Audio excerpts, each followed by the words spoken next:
할렐루야. 반갑습니다. 네. 부활의 첫 증인이 여성이었던 것을 감사합니다. 남자 제자들은 다 어디 갔을까요? 예, 아침 해장국 먹으러 갔나 봐요. 참 여성들이 믿음을 증거하고 이렇게 제가 여러분 앞에 서게 돼서 영광이고 감사드립니다. 예, 저하고 같이 한번 따라해 볼까요? 근본으로 돌아가자.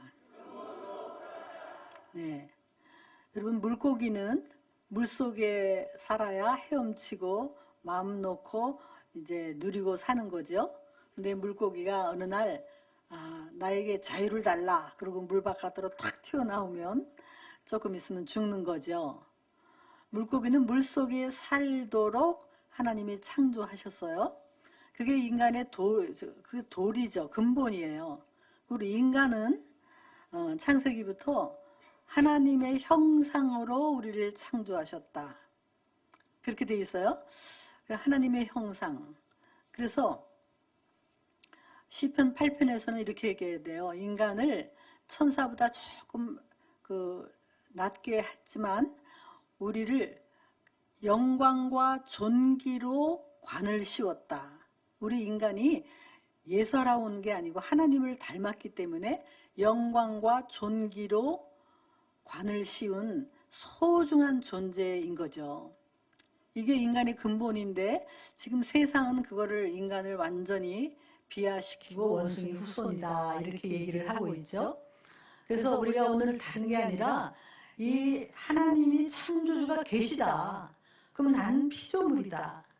이게 얼마나 하나님의 보호 아래서 사는 게 최고인데 세상 사람들은 하나님을 거부하고 오늘 우리 주보 뒤에 있는 것처럼 하나님을 거부하는 거예요. 여러분 세상에서는요 학교에서 뭐라고 가르치냐 아세요? 네 인생의 주인은 너다. 우리 많이 들었죠? 굉장히 멋있는 말 같아요. 네 인생의 주인은 너다. 그게 세상에서 가르치는 건데 그 순간 우리가 창조주 하나님의 보호, 창조주 하나님의 사랑 안에 사는 것을 거부하고 내가 혼자 내 힘으로 살다가 보면 멸망으로 가는 거예요. 이게 인간의 도리예요. 우리가 도리가 있잖아요. 부모님을 공경해야 되듯이. 그래서 우리 창조주 하나님, 그분의 사랑과 그분의 은혜와 그분의 보호하심과 그분과 접속되어 있을수록 우리는 풍성하게 살 수 있는 건데 이게 가장 근본이에요. 그걸 우리가 순종하는 우리가 될 수 있기를 바랍니다. 자, 두 번째 여기 오늘 읽은 본문 말씀에는 그들에게 복을 주시며 이르시되 생육하고 번성하고 땅에 충만하라. 이게 복이에요. 그런데 우리 혹시 성경에 이렇게 써 있습니까? 하나님의 형상으로 창조하시고 둘만 낳아 잘 키워라 이렇게 써 있습니까? 아들, 딸 구별 말고 하나만 낳아 잘 키우자 이렇게 써 있지 않거든요. 분명히 생육하고 번성하고 땅에 충만하고 자신 여호와의 기업이고 상급이고 그래서 화살통에 화살이 많으면 복이 있고 복을 주시는 게 자녀를 많이 낳는 게 복인데 이게 인간의 도리예요. 근본이에요. 근데 우리는 그 하나님의 말씀, 축복의 말씀에 순종했습니까? 안 순종했습니까? 예. 어떠세요? 하나님 말씀에 순종했습니까? 아니면 나라에서 하는 말에 순종했습니까?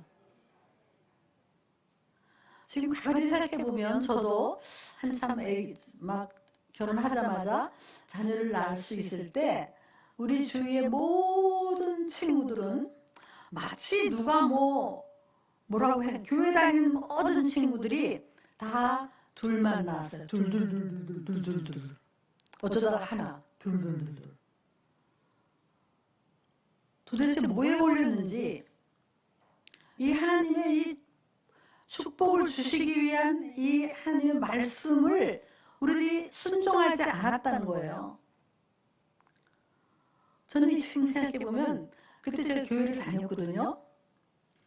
그러면 목사님이 강단에서 세상은 나라는 하나만 나라 그러더라도 하나님의 말씀은 그렇지 않다. 진정한 복은 자식을 많이 낳는 것이 복이다. 많이 낳아야 된다. 이렇게 목사님이 말씀하셨다면 저는 그 말에 순종해서 셋째, 넷째를 낳았을 거예요. 근데 여러분 아세요? 그때 내가 알기로 어느 강단의 어느 목사님도 이 인간의 근본, 도리를, 이 성경 말씀을 선포하지 않으셨어요. 세상이 아무리 그렇게도, 여러분 그때는요, 나라가 그렇더라도 아니다, 많이 나라 그런다고 해서 잡아가지 않았어요. 감옥소에 안 들어갔어요. 근데 목사님들이 지레 잡혀가지도 않는데 하나님의 말씀을 선포 안 했단 말이에요. 지금도 마찬가지예요.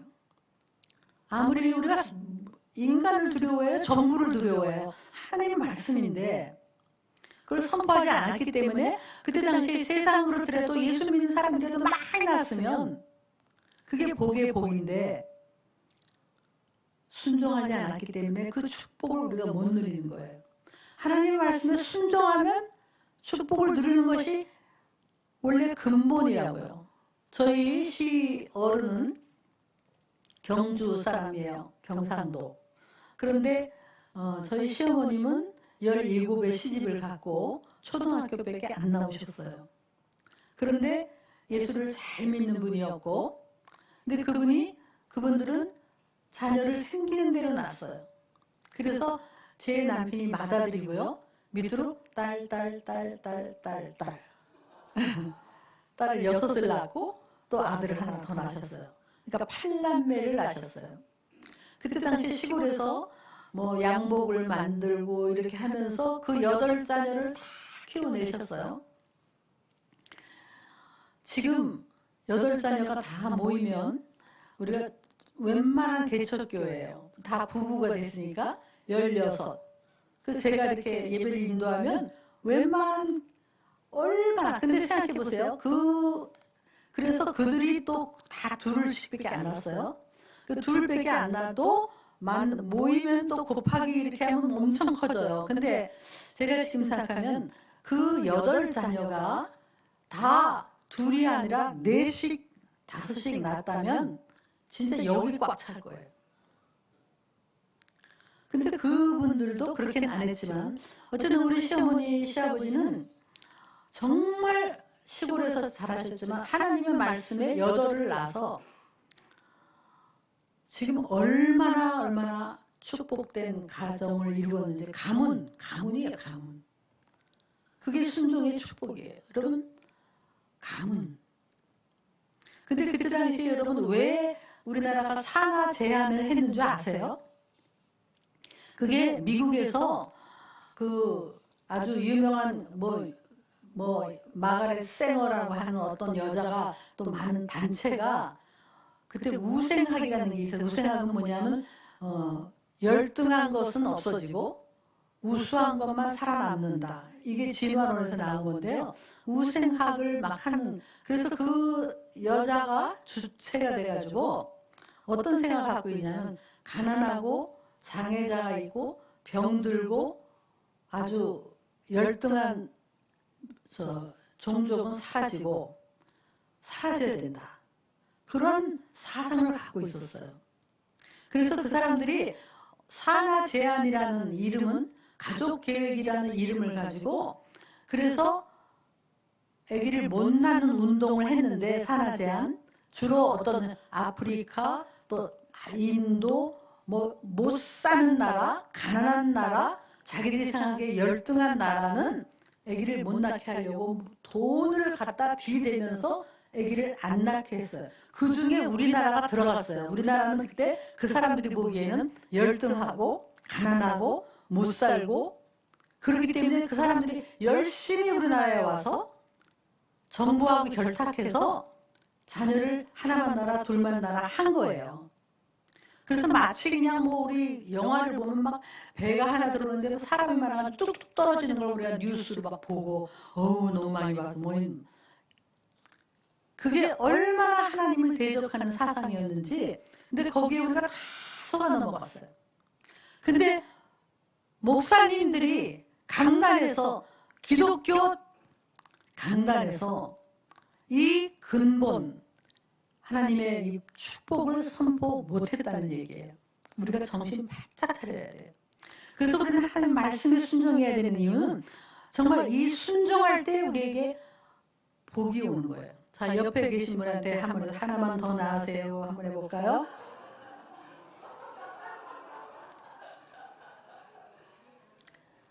네. 아직 가능하면, 네. 저는 일평생 이제 후회하는 게 몇 개 있잖아요. 가슴 아픈 게. 그 중에서 정말 아기를 둘밖에 안 낳은 것이 평생 후회가 되고, 예. 제가 다른 얘기 하는 거 아니에요. 성경은 이렇게 얘기하고 있어요. 하나님의 말씀은 생육하고 번성하고 땅에 충만하라. 자식은 여호와의 기업이고, 좀 이게 복의 복을 누리리라. 그래서 우리 시어머니 그 시골에서 배우지 않았지만 얼마나 특별히 딸이 6이니까 딸들이 엄마한테 얼마나 잘하는지, 어머니나 그냥 선물을 얼마나 받는지. 딸들이 선물을 더 많이 하더라고요, 아들보다는. 참 축복스러운 삶을 살았던 거죠. 첫째는 우리가 하나님의 형상이라는 것, 얼마나 우리가 고귀한 존재고 영적 존재고 하나님을 닮게 살아야 된다. 그냥 우리는 동물이 아니다. 하나님을 닮았다. 하나님의 형상이다. 둘째는 하나님의 말씀은 생육하고 번성하고 땅에 충만하고 자손의 자손을 낳을지어다 여호와의 기업이고 상급이다. 여러분 믿으십니까? 셋째는 남자와 여자를 지으셨다. 우리가 다른 얘기하는 게 아니에요. 아주 기본적인 남자와 여자를 지으시고, 다시 말하면 가정을 만드셨다. 가정을 만드시고 그들에게 정말 둘이 한 몸을 이룰지로다. 이런 결혼이라는 소중한 존재, 소중한 기관을 세우셨어요. 근데 그거 지금 세상에서는 이것도 깨트리려고 그래요. 다 깨트려. 산하 제한을 통해서 인간을 못 낳게 하고, 그 다음에 결혼 제도를 깨트리려고 하는 거예요. 다 망가졌어요. 우리 주보 뒤에 있는 것처럼 하나님을 떠난 인간은, 하나님 말씀을 거역한 인간은 다 망가졌어요. 그래서 결혼 제도도 다 망가지고 있어요. 예수님 당시에도 그때 남자들이 여자를 막 갖다 버렸어요. 버리고 뭐 2명의 친구만 오면 막 이렇게 사인을 하면 다 여자는 그냥 버림받고 그런 제도였어요. 그때 와서 사람들이 예수님을 슬쩍 테스트하면서 묻는 거예요. 남자가 여자를 버리는 것이 나쁩니까? 어쩝니까? 그때 예수님이 또 오늘 근본으로 돌아가는 이 근본 얘기를 하셨어요. 예수님은요, 다 망가진 이 세상에 전부 오셔서 다른 얘기 안 하셨어요. 근본. 근데 여기 마태복음 19장 이런 말이 있죠. 그렇지 않다. 본래 사람을 지으신 하나님께서는 남자와 여자를 지으시고 둘이 합쳐지면 헤어질 수 없다. 그러면서 너희들이 악한 거로 여자를 버리고 그렇지만 본래는 그렇지 않다. 본래로 돌아가라. 본래를 영어로 보면요, 아주 from the beginning of, 아주 creation, 아주 창조 때 원래 인간이 아무리 날고 뛰어도 하나님의 그 원칙대로 살아야 되는데, 결혼, 남자와 여자. 그리고 성경에는 그 남자와 여자의 어떻게 살아야 되는 그 청사진까지 얘기해 주셨어요. 근데 요즘은 결혼을 늦게 하고, 그래서 우리가 자녀들에게 어려서부터 얘기해 줘야 돼요. 결혼은 좋은 거고, 그러면서 남자들한테는 네가 결혼을 하면 책임감 있게 가정과 아이들을, 아내를 돌보는 것이 남자다. 이러면서 책임감을 가르치고, 여자들에게는 정말 이 자녀를 많이 낳아서 키우고 남자를 도와서 가문을 일으키는 것이 그게 축복이다라고 어려서부터 얘기를 해줘야 돼요. 요즘 어떤 어머니들은 막 그래요. 아유, 딸 보고, 야, 뭐 결혼할 거 뭐 있냐, 그냥 혼자서 그냥 돈 벌고 자유롭게 살아라, 이렇게 말하면 안 된다는 거죠. 원래 본래 인간은 남자와 여자가 둘이 합하여 하나가 되고 그리고 헤어질 수 없다. 물론 뭐 여러 가지 예외가 있지만 그게 이 결혼 제도를 우리가 지켜야 돼요. 근데 지금 주위에서 너무나 결혼도 망가지고 있는 이 현실을 우리가 봅니다. 그래서 자, 우리는 정말 창조주가, 나를 지으신 창조주가 계시다는 것을 절대로 잊어. 그럼 우리는 피조물이다. 근데 피조물로서 하나님과 다 붙어 살면 우리는 최고의 축복을 누리고 하나님 말씀 그리고 생육하고 번성하고 땅에 충만하라 많이 나서 큰 가문을 이루는 것이 하나님의 도리다. 그리고 세 번째, 결혼과 가정을 통해서 정말 서로 사랑하고 하나가 되어서 사는 것, 이것이 하나님의 본래 목적이다. 네 번째 보면 여기 뒤에 보면 이런 말이 있어요. 성경에 오늘 읽은 본문 다음에 보면 그리고 그들에게 이르시되 땅을 정복하고 모든 것을 다스리라. 다시 말하면 우리에게 이 자연 만물을 청지기 관리할 수 있도록 우리한테 그런 사명을 주신 거예요.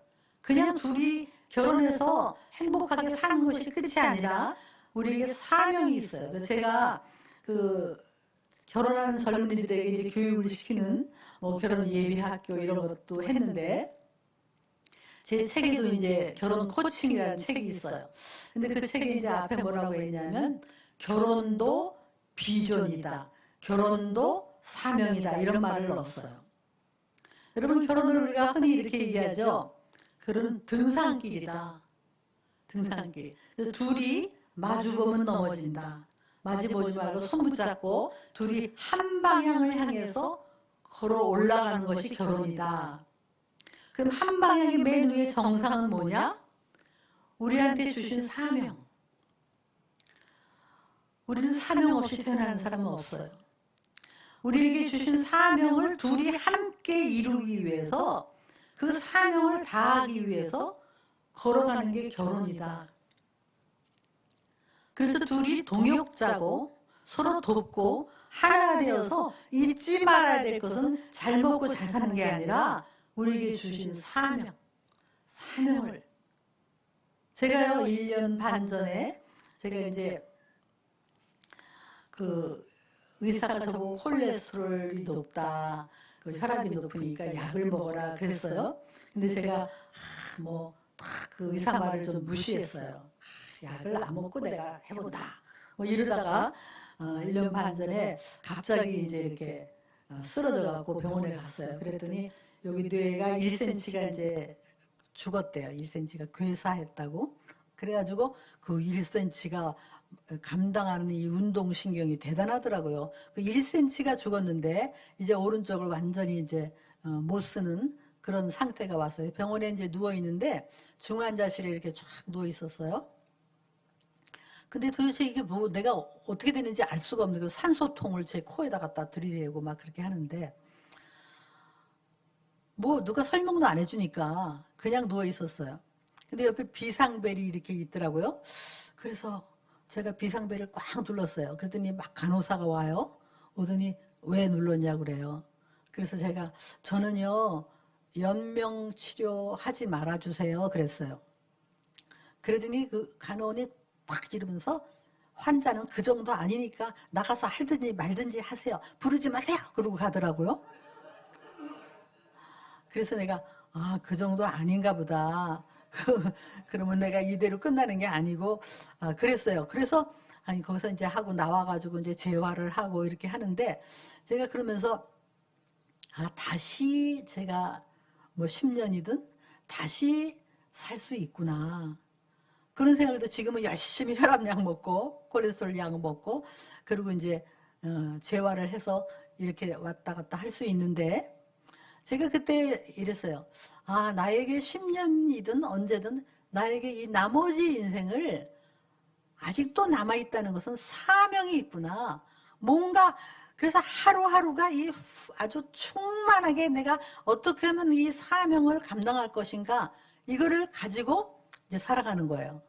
근데 우리 친구들 보면 내 친구들은 다 내 나이가 되니까 전부 다 이제 막 아주 뭐 압구정동에 교회 다니고 막 이런 친구들이 많아요. 근데 그 친구들은 전부 다 뭐 웰빙으로 살고 뭐 무슨 바닷가에 별장을 짓고 막 조개 껍질을 줍고 뭐 골프를 치고 뭐 이러고 살아요. 뭐 그것도 좋죠. 근데 절 보고 제가 이러고 다니고 또 제가 하는 일이 많아요. 뭐 이렇게 또 무슨 단체도 하고 또 미혼모 사역도 하고 뭐 하는 게 많은데 절 보고 이러는 거예요. 야, 너 몸도 아픈데 너 왜 그러고 사니? 너 그러지 마. 왜 그러고 사니? 그래요, 저보고. 그래서 그 친구들 보고 걔네들은 맨날 골프 치고 뭐 그림 그리고 종이 껍질 줍고 내가 걔네들한테 그래. 너 왜 그러고 사니? 제가 그래요. 다 예수 믿는다고 하는데 물론 그렇게 살 수도 있지만 너 천국 가서 하나님 뭐 하다 왔니? 그러면 조개 껍질 줬다가 왔어요. 그럴래? 제가 그렇게 막 농담을 해요. 우리가 호흡이 있을 때까지 여호와를 찬양할 뿐만이 아니라 내 삶에서 하나님이 나에게 주신 사명이 뭘까? 그 사명을 찾아서 하는 것이 우리 인생이죠. 우리는 사명, 그래서 우리 저 자녀들, 여기 젊은 사람들, 그냥 우리가 사는 게 아니에요. 우리 자녀들에게도 너를 향한 하나님의 사명이 뭐니? 그런 얘기를 계속해요. 예레미야 1장 5절에 이런 말씀이 있어요. 예레미야한테 하나님이 너가 뱃속에 잉태되기 전부터 너를 알았고 배에서 나오기 전부터 내가 너를 구별해서 여러 나라의 선지자로 내가 세웠다. 뱃속에 나오기 전부터 너를 향한 사명은 뭐였냐면 여러 나라의 선지자로 내가 너를 세웠다. 그랬더니 아유 전 못해요. 아이예요. 그랬더니 아이라고 하지 마라. 내가 너하고 함께 할 테니까 두려워 말고 그 소명을 다하라. 여러분 예레미야한테만 하는 말씀 아니에요. 우리 모두도 마찬가지예요. 모두도 우리가 태어나기 전부터 어머니 뱃속에 잉태되기 전부터 나를 향한 우리 자녀를 향한 하나님의 부르심이 있었다는 거예요. 그러면 어려서부터 애들한테 그런 얘기 해줘야 돼. 공부 잘하라 못하라가 아니라 너를 향한 하나님의 부르심, 그것이 무엇인지를 우리가 찾아 나가자. 같이 하나님께 영광 돌리기 위해서. 그게 우리 인간의 도리고 근본이에요. 그럴 때 우리는 허무하지 않죠. 많은 사람들이 뭐 외식하고 여행하고 외제차 몰고 다니고 그게 성공이라고 생각하지만 그게 아니라 우리는 하나님의 사명, 나에게 주신 사명이 뭘까?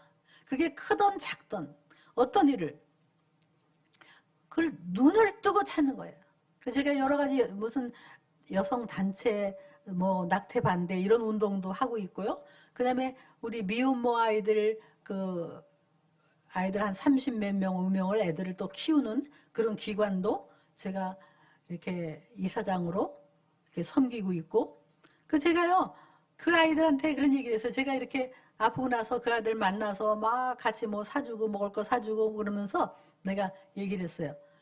야, 니들 할머니, 이사장 할머니, 이제 천국 갈 때 니들 내 장례식에 와서 특송 불러, 알았지? 그랬어요. 그래서 애들이 그래요, 그렇게 할게요, 그렇게 할게요 그러더라고요. 그래서 내가 아주 노래까지 지정해줘서 이 노래 불러라. 그래서 세상 모든 어린이는 사랑받아야 해요. 이런 노래가 있어요. 그 노래가 좋아서 니들이 와서 불러. 그리고 내가 이렇게 너희들을 사랑하다가 갔다. 이런 거 얼마나 의미가 있어요. 그래서 뭔가 여러분 한번 생각해 보세요. 인간의 도리예요. 나 그냥 하루하루 사는 게 아니라 나를 향한 하나님의 부르심과 사명이 있다. 주위를 둘러보고 그런 일을 하나씩 내 사명으로 바꿔. 우리 아이들도 그럴 수 있기를 바랍니다. 이게 인간의 근본이에요. 그리고 제가 얘기했듯이 경주, 우리 시댁이 경주인데요. 사실은 어저께 그저께 이제 목요일 금요일 우리가 경주에 이제 다 모였어요. 자매 형제들이 다 모여가지고 이제 거기에 이제 선산이 있었어요. 근데 선산이 너무 이제는 막 그 산이 관리가 어렵고 또 이제 우리 세대가 지나고 나면 이 관리가 더 어려운 거예요. 그래서 돌아가신 지도 오래고 그래서 저희가 아주 과감하게 산소를 다 이제 없애고 다시 이렇게 화장을 해서 재를 만들어서 그거를 이제 그 딸 중에 하나가 좀 이렇게 농장 같이 있어요. 그 농장에다가 이렇게 예쁘게 갖다 이렇게 묻었어요. 그리고 그 행사를 우리가 전부 하면서 이제 예배도 드리고 이렇게 했는데, 그때 이제 제 남편이 이제 마지막에 이렇게 기도를 하면서 이런 말을 했어요. 살아계실 때는 모르는데 돌아가시고 나서 이렇게 다시 이렇게 재로, 한 줌의 재로 이렇게 묻어드리는 이제 의식을 하면서 이런 얘기를 해요. 참 배우지 않았고 세상적으로는 무식한 부모님이었지만 지금 생각해 보니까 너무 큰 삶을 사셨다. 위대한 삶을 사셨다. 왜냐하면 자녀를 다 믿음으로 키우고 얼마나 믿음 생활을 잘하셨는지 그걸 우리한테 유산으로 남겨서 이렇게 믿음의 가문을 일으켜서 생각해보면 정말 위대한 삶을 살았다. 진짜 그래요. 잘 배우고 못 배우고가 아니에요. 저한테 항상 충고하실 때는 꼭 앞에다 이런 말을 붙였어요. 저한테 무슨 말을 하고 싶은데 말을 못할 때는 내가 배운 건 없지만, 그 다음에 막 뭐라 그러셔요. 꼭 앞에다 내가 너처럼 배운 건 없지만, 근데 이 말씀이 전부 지혜의 말씀인데 얼마나 정말 훌륭한 분이셨는지 몰라요. 그러면서 우리가 그 한 줌의 죄로 됐지만 이게 죄로 끝난다면 얼마나 인생이 허무할까. 세상 사람들은 다 허무해. 허무하니까 그렇게 쾌락을 즐기고 돈을 즐기고 그러고 사는 거잖아요. 그러나 우리는 허무하지 않은 이유는 우리의 근본은 영이신 하나님처럼 우리도 영적인 존재고 하나님의 형상이고, 그래서 오늘 목사님 말씀하신 것처럼 고린도전서 15장에는 그리스도께서 부활의 첫 열매가 되셨다. 그래서 우리도 잠잔다 그랬어요, 표현을. 우리가 잠자는 것 같지만 그날이 오면 재림하실 때 우리도 다 새로운 형상을 입어서 그 나라에 영원히 살 수 있는 이 산소망, 부활신앙, 이게 부활이에요. 우리는 부활신앙이 있기 때문에 이 땅이 다가 아니에요. 그래서 정말 우리 나이 되면은 얼마나 시간이 빨리 흐르는지요.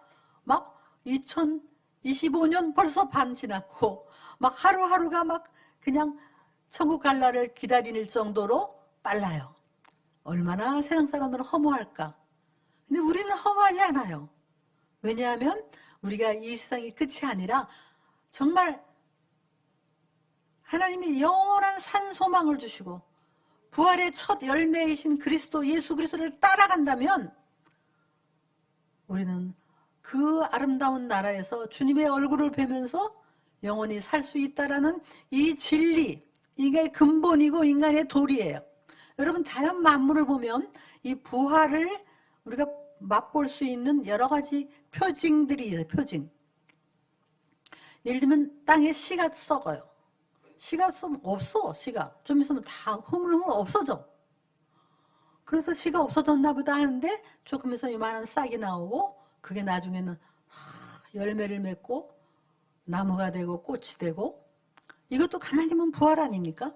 부활에 여러분, 겨울에 다 죽었는 줄 아는 나무가 다시 싹이 터지는 거, 부활을 볼 수가 있어요. 정말 나방이가 되어서 흐물흐물하다가 나비가 돼서 날아다니는 거, 그런 것들이 세상에 많아요. 저는 가끔 이런 얘기를 해요. 엄마 뱃속에 만약에 쌍둥이가 들어앉았어요. 근데 쌍둥이가 이제 둘이서 얘기를 한다고 우리가 상상을 해보면요. 근데 이제 오빠가 있고 동생이 있어. 근데 오빠가 믿음이 없어. 뭐라고 하냐면 동생한테, 야, 여기가 다야. 그러니까 동생이 얘는 믿음이 있어요. 그러니까 아니야, 우리는 엄마 뱃속에 있는 거야. 엄마가 우리를 보호하고 있는 거야. 웃기지만 엄마가 어디 있어? 안 보여. 조금 있으면 우리가 조금 아플 텐데 세상에 나가면 엄마 얼굴을 볼 수 있고 거기서는 70년 80년을 살 수 있고 그런 게 있대. 그게 무슨 소리야? 가봤어? 여기가 다야. 예를 들면 그런 것도 상상할 수가 있어요. 그런데 엄마 뱃속에 있던 아이들이 정말 마치 부활하듯이 이 땅에 나오면 이렇게 아름다운 세상에 있는 것처럼 우리가 죽음이라는 관문을 통과하지만 거기에는 상상할 수 없는, 근데 그때 우리를 창조하시고 사랑하신 하나님이 우리를 보호하고 있었다는 걸 우리가 몰랐지만 보호하고 있었다. 그럼 우리가 그 얼굴을 보는 거예요. 그 얼굴을 이제 얼굴과 얼굴을 맞대어 보는 거예요. 이것이 우리의 부활신앙이고, 정말 그렇기 때문에 허무하지 않고, 그렇기 때문에 우리는 소망을, 부활 소망을 가지는 거예요. 얼마나 감사합니까? 세상 사람은 그걸 모르기 때문에 허무하고 무의미하고 쾌락을 따라가고 돈을 따라가지만 그 속에는 너무너무 인생에 대한 허무감이 있기 때문에 그렇게 사는 거죠. 우리는 하루하루, 그래서 저희가 저 같은 이제 나이가 들면 하루하루 사는 게, 하루를 얼마나 풀리, 얼마나 충만하게 사느냐가 시간을 아끼는 거예요. 그래서 여기 부부도 정말 오늘 내가 최고로 살려면 남편들은 아내를 사랑을 더 하셔야 돼. 이게 최고로 사는 거예요. 그래서 사랑하는 건 뭐예요? 여러분, 우리가 이런 말을 해요. 꼭 말해야 아나. 한번 저를 따라 볼까요? 말해야 안다. 말 안 하면 모르나? 어떻게 돼야 돼요? 말 안 하면 모른다. 그러니까 속으로 여보 나 사랑한다고 얘기해. 그거 꼭 말해야 하나? 그러지 말고 말을 해야 돼. 여보 정말 나하고 사느라고 고생 많았지? 내가 당신한테 너무 감사하고 있어. 당신은 최고의 아내야. 아름다워. 이런 말을 해야 돼요. 꼭 말해야 하나? 말해야 알아요. 이게 충만하게 사는 거예요. 그리고 아내들은 여보 평생 우리 먹여 살리느라고 고생 많았어. 당신은 최고의 남편이야. 이런 얘기를 하는 게 오늘을 최고로 사는 거예요. 행복하게 사는 거예요. 경상도 사람들이 말을 안 해요.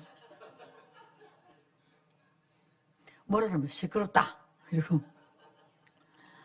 정말 이런 변화, 우리 안에 이런 변화가 있어야 돼요.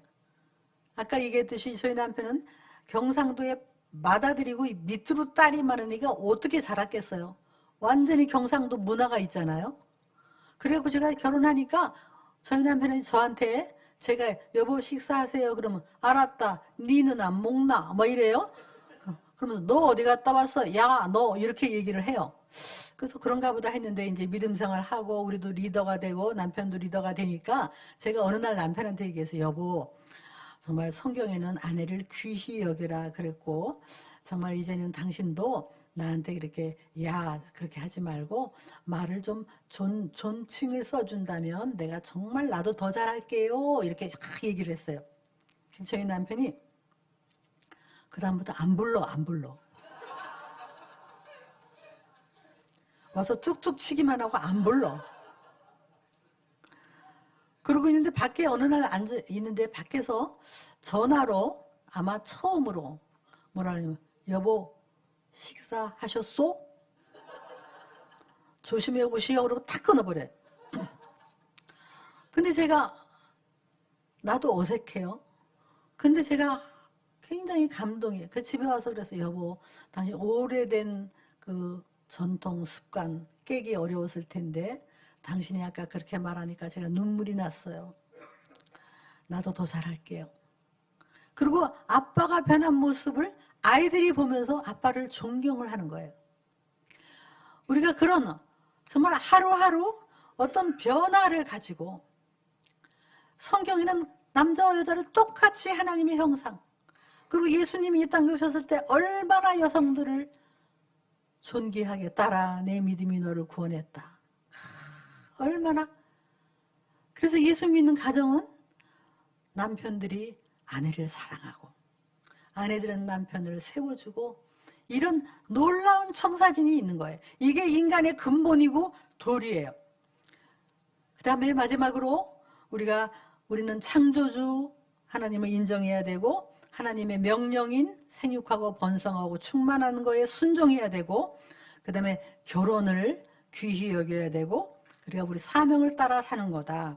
그리고 부활을 굳게 믿고 이 땅을 충만하게 사는 거다. 마지막으로 그렇게 믿는 우리 창조주 하나님은 사랑이시고 은혜. 아까 우리 찬양했죠? 은혜로다. 은혜로다. 로마서 5장 6절부터 아마 나중에 좀 읽으면 좋은데 아시죠? 다 우리가 연약할 때 그리스도께서 경건하지 않은 자를 위해서 죽으셨도다. 의인을 위해서 죽지 않고 죄인을 위해서 죽으셨도다. 그래서 하나님의 사랑을 확증하셨다.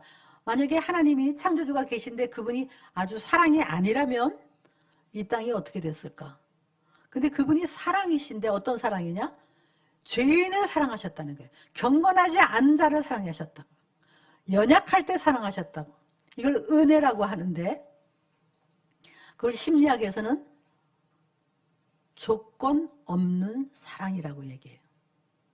그래서 우리가 이거를 아이들에게, 그런 부모는 아이들에게 이런 사랑을 해야 돼요. 조건 없는 사랑. 자, 여러분이 아주 이해를 하기 쉽게 얘기해 보겠습니다. 제가 이걸 좀 연구하면서 제가 이제 애들한테 해보려고, 제 딸이 어느 날 성적을 받았는데 뚝 떨어져 갖고 온 거예요. 그래서 이제 정말 요 말씀을 적용하기 위해서 제가 이랬어요.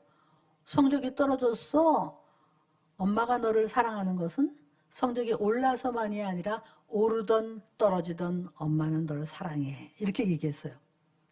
왜냐하면 연약할 때, 경건하지 않을 때, 죄인일 때 사랑하셨으니까. 그래서 어떤 일이 있어도 엄마를 더 사랑해. 괜찮아. 사랑해. 그랬어요. 근데 제 딸이 공부 못했는데, 그래서 언제 공부 잘해서만 사랑했나? 사랑해. 괜찮아. 그랬어요. 그랬더니 얘가 나를 보면서 이걸 믿어 말어 그러는 것 같아요. 근데 그 다음 달에 성적을 받았는데 또 떨어진 거예요. 한 번을 하겠는데 이게 두 번이 잘 안 되더라고요. 근데 또 떨어졌어. 그래서 내가 또 해보자 그래가지고 이거 또 떨어졌어. 어떡하지? 그렇지만 엄마가 너 사랑해. 괜찮아. 길게 봐라. 어이구 귀해라 우리 딸. 그렇게 했어요. 근데 얘가 이렇게 쳐다보면서 얼굴이 밝아져요. 예쁜 크리스탈 컵을 얘가 탁 깨뜨렸어. 가서 이렇게 얘기했어요. 안 다쳤어? 괜찮아. 이 컵보다 네가 더 소중해. 다음부터 조심하자. 돈을 3만 원을 어디 가서 잃어버리고 왔어. 그래서 내가 아이고 속상하다 그지? 그런데 3만 원하고 너하고 바꾸겠어? 괜찮아.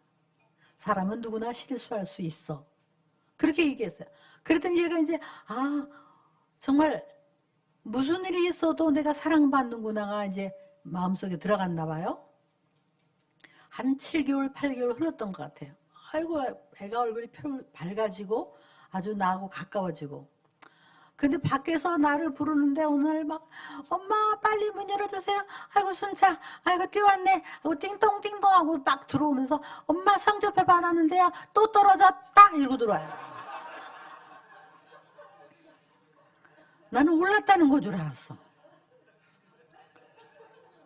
그 순간 내 마음속에 야 뻔뻔하다. 근데 다른 말로 바꾸면 건강하다. 또 떨어진 성적표를 가지고 거리를 방황하지 않고 엄마에게 달려왔다. 가정으로 달려왔다. 왜 엄마가 저리가 공부도 못하는 게 엄마 딸 아니야 라고 안 할 걸 알기 때문에 달려왔다.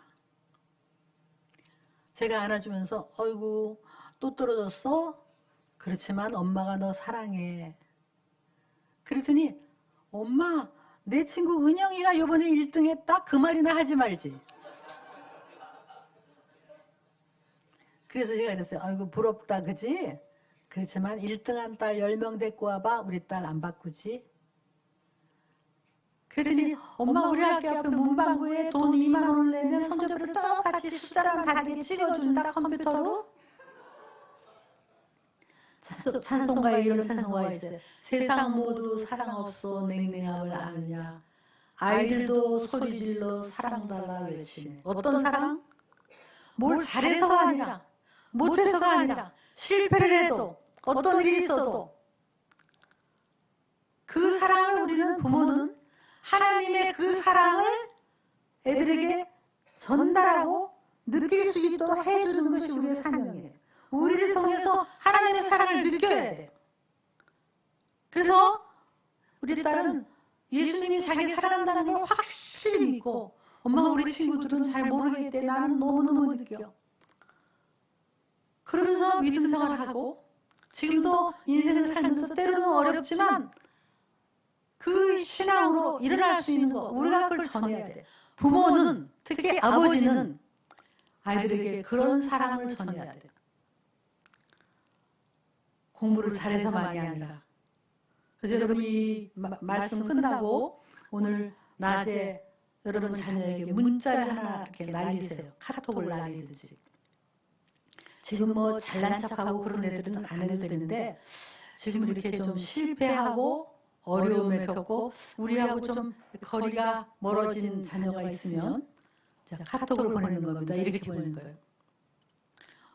아빠가, 엄마가 오늘 예배를 드리는데 하나님이 나한테 다시 말씀하셨어. 네가 나한테 얼마나 소중한 아들이라고, 딸이라고. 고마워, 내 아들이 되어줘서, 내 딸이 되어줘서 사랑해. 그렇게 하면 딱 보냈어요. 한번 보내보세요. 거기다 이름을 붙이면, 그러니까 정신 차려, 이거 붙이면 안 돼. 그 말 빼면, 그 말 빼야 돼요. 그거 빼고 그냥 간단하게, 네가 나에게 소중한 자녀, 네가 내 아들이어서 고마워, 내 딸이어서 고마워, 사랑해. 딱 그렇게 보냈어요. 그러면 어쩌면 그 자녀는 네, 고마워요, 저도 사랑해요. 근데 어떤 자녀는 답이 없어. 분명히 읽었는데 답이 없어.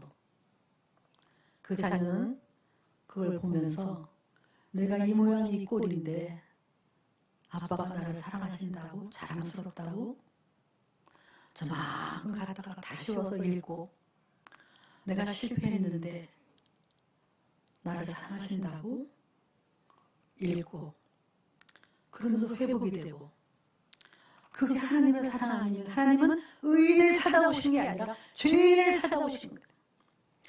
예수님은 죄인들의 친구셨어요. 잃어버리면 안 돼요. 이거를, 이 복음을. 내가 죄인일 때 나를 사랑하셨어요. 우리는 아무도 의인이 아니에요. 이게 하나님 아버지의 극진하신 사랑이에요. 이게 인간의 근본이고 도리고, 이걸 우리가 전하고 전해야 돼요. 그렇게 살아야 돼요. 이론이 아니라 그렇게 살아야 돼요. 우리가 하나님의 형상이라는 것, 그리고 정말 가문을 일으키는 번성하는 축복, 그 다음에 남편과 아내가 서로 사랑하고 존중하고, 그리고 절대로 이 땅이라가 아니라 우리는 부활하여 다시 그 영원한 나라에서 주님 얼굴을 보며 살 수 있다는 이 부활 신앙을 오늘도 살아가고, 그리고 이 하나님의 사랑을 자녀들에게, 아내에게, 남편에게, 주위 사람에게 이 사랑, 은혜의 사랑, 내가 잘났으나 못났으나 의로워도 악하여도 너는 내 것이라, 내 것이라. 그게 우리 하나님의 사랑이에요. 잊지 마세요.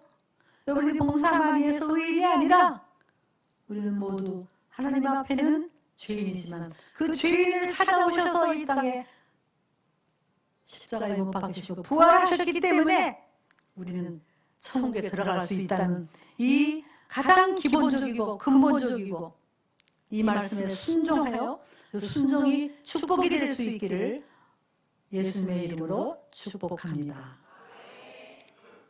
잠깐 기도하겠습니다.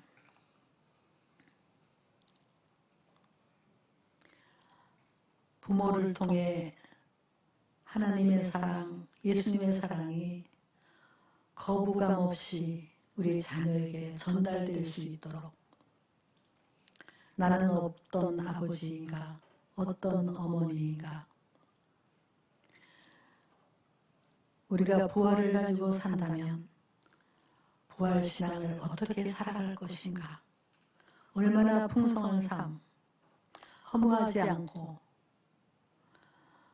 이 복음을 전하며 하나님의 말씀에 순종하는 것이 큰 축복인 것을 우리 자녀, 다음 세대에게 잘 전달하는 우리 모두가 될 수 있기를 바랍니다.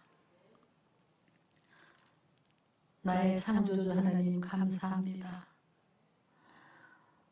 나를 하나님의 형상으로 창조하시고 우리에게 사명도 주시고 부르심의 소망도 주셨고 그리고 이 땅에서 어떻게 살았는가를 하늘나라에서 상급으로 주신다고 하신 우리 하나님 아버지, 이제 우리가 하루하루 이 하나님의 놀라운 복음, 이 축복의 말씀에 순종하며 살아가는 우리가 되게 하시고 우리 자손들이 되게 하여 주시옵소서. 부활하신 예수님의 이름으로 기도드렸습니다. 아멘.